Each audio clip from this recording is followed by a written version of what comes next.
I'm trying to make sure my uncle's workstation is still working. I thought it was done with this horrible machine, but he asked me to check this audio, which I did, which I plugged in this headphone over here. But as I was shutting it off, it's forced me to do a 1 hour update of 27 updates. It's very annoying, especially with the workstation this loud.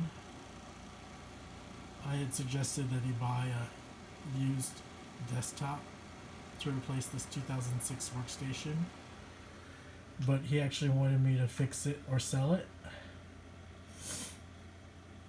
So here I am. You can see I'm sniffling. It's from all the dust that's coming out of this workstation. It's kicking up my allergies. So I don't really know. There's not really a point of this video except that Windows updates take forever. Into like 20 something minutes of these updates, and it couldn't just do the update while it was on like most modern OSs. Of course, this is Windows 7 Professional. So once I shut this baby off, I'm done with this HP xw8400. I will be glad not to work on any of these workstations because I don't know anything about workstations. Over and out.